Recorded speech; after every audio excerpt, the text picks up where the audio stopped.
Hello everyone, welcome back to my channel, welcome back to my another blog. तो आज के दीदी बनाচ্ছে cake.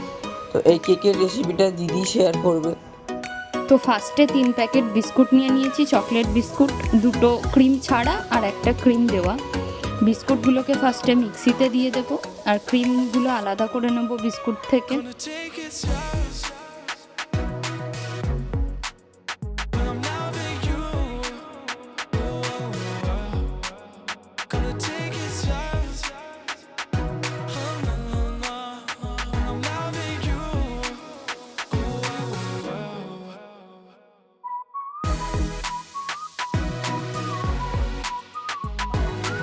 এবার বিস্কুটগুলোকে গ্রাইন্ড করে পুরো গুঁড়িয়ে নিতে হবে।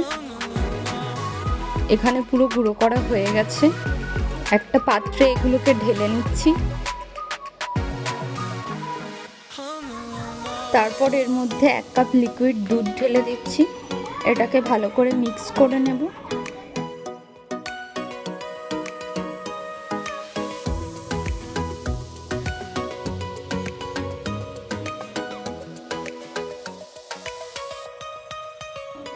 আরও একটু দুধ লাগতো, সেই জন্য আমি আরও 1/2 কাপ দুধ দিয়ে দিচ্ছি।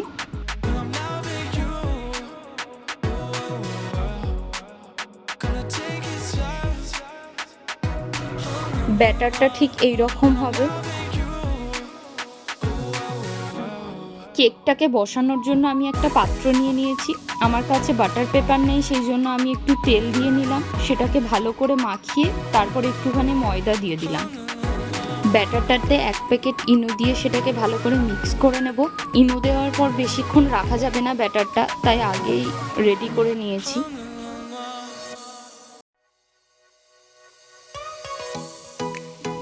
তারপর কড়াইয়ে একটু নুন দিয়ে বসিয়ে দিয়েছি ওটা ওভেনে। ব্যাটারটাকে বসিয়ে দিলাম, সেটাকে ঢাকা দিয়ে দেব।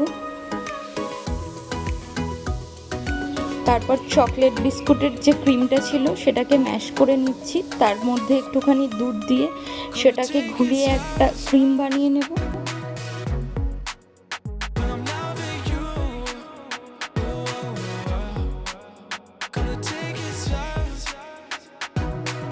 ক্রিমটা রেডি হয়ে গেছে। একটা জায়গায় জল নিয়ে বসিয়ে দিয়েছি গ্যাসে গরম করতে। তারপর একটা পাত্রে একটু চকলেট নিয়ে নিয়েছি ক্যাডবেরি, সেগুলোকে ভেঙে ওই গরম জলের উপর বসিয়ে চকলেটটাকে লিকুইড করে নেব।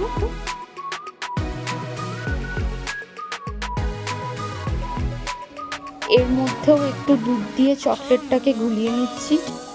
30 থেকে 35 মিনিট মতো পর এখন আমাদের কেক রেডি। এখন এটাকে বার করে নিচ্ছি। বার করার পর মনে হচ্ছিল কেকটা ভেঙে যাচ্ছে, কিন্তু আরও একটুখানি ঠান্ডা করে নেওয়ার পর ওটা সেট হয়ে গেছিলো।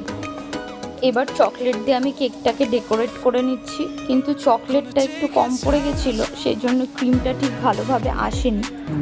কেকটাকে সারা রাত ফ্রিজে রেখে ওটাকে সেট করে নিয়েছিলাম।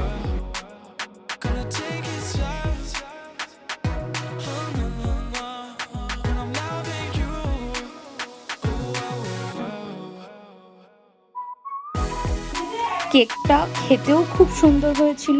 তোমরা চাইলে বাড়িতে বানাতে পারো। এর আগেও আমি কেক বানিয়েছি প্রপার সব জিনিস দিয়ে, তো তার একটা ক্লিপ তোমাদের সাথে শেয়ার করছি। তারপর আমি সন্দেশ বানানোর জন্য একটু ট্রাই করছিলাম, সেই জন্য একটা প্যানে 3 কাপ মতো লিকুইড দুধ নিয়ে নিয়েছি, আর ওই কাপেরই 3 কাপ গুঁড়ো দুধ নিয়েছি, আর 1 কাপ মতো গুঁড়ো চিনি নিয়েছি।